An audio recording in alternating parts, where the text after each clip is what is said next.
Good evening, and welcome to another walk with Tilly. And a lovely evening it is. There she is, bless her. Happy to be out. A little less humid this evening as well, which is always good. So, what have we heard today? Of course, the delightful and charming Suella Braverman, who graced our television studios this morning after publishing a piece in the Daily Mail about wokeism, essentially saying that diversity training is a terrible waste of money and the civil service shouldn't be paying for it because something. She's an odd character.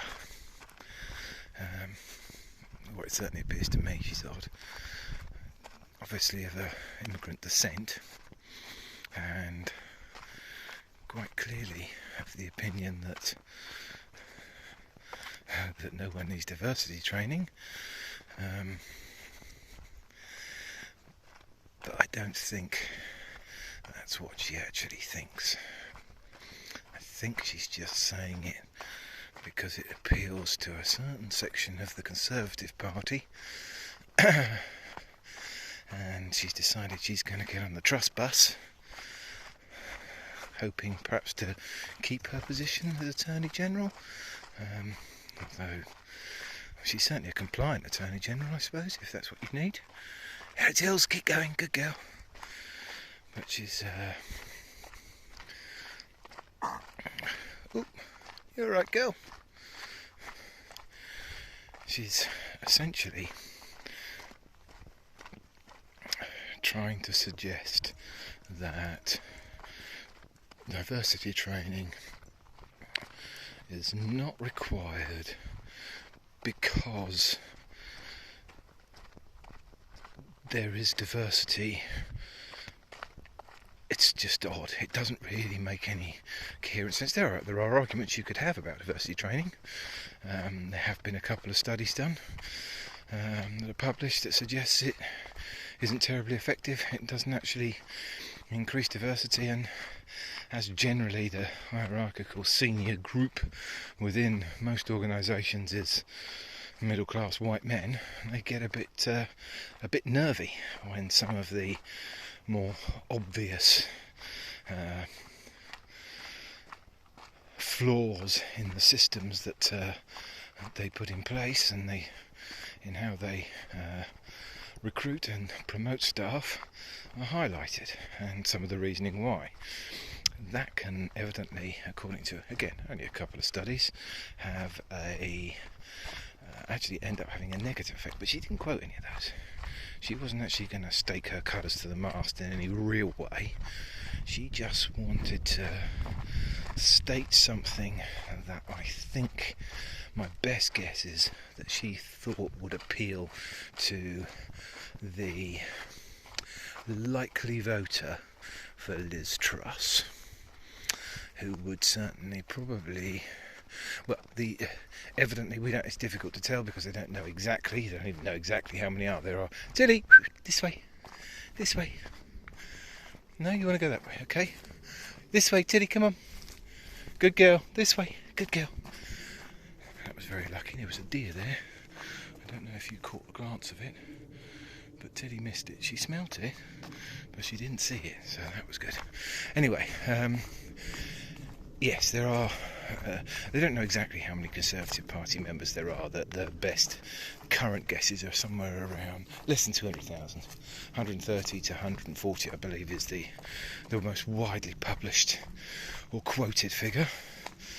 Anyway, those people are essentially, compared to the average statistic, can you see the deer there? Tilly, good girl. Compared to the average statistic, they are wealthier, whiter, and older. Now, obviously, all Conservative members aren't going to be afeard of the diversity training, but I would suggest that it's something that concerns a significant number of that demographic. Being older, I would guess their demographic takes them up into, above average, but certainly probably weighted more to the senior members of society, which means it's something new, and people generally are concerned by change. Certainly when it's presented on almost every front as something that they should be scared of. So my feeling is that young Suella is trying to appeal to that demographic, believing that they are more likely to vote for young Truss and possibly hold on to a job. It's a stretch, it's a theory, a loose one for now, but we'll see how that goes. But either way, I can't say I was overly pleased to see her prattling on about that. I wouldn't think it makes up a terribly big portion of money. Probably doesn't do any harm to highlight to a few people that there are certainly things to be aware of. I think for most private companies it's probably a box ticking exercise. It's easier than actually doing anything about it. It's easier than actually addressing, getting your HR department to actually deal with these problems. If you can all say, well, I sent everybody on a diversity training course, so they should know better, then that kind of ticks the box and you can slap it on your website in your blurb. A bit like the diversity version of greenwashing, diversity washing. They've washed their diversity. But yeah, anyway, she's not a particularly pleasant lady, I think, on the whole. Generally, I think economical with the truth. Certainly with regard to her legal advice, as she was the only qualified person willing to make those claims virtually, about various different matters.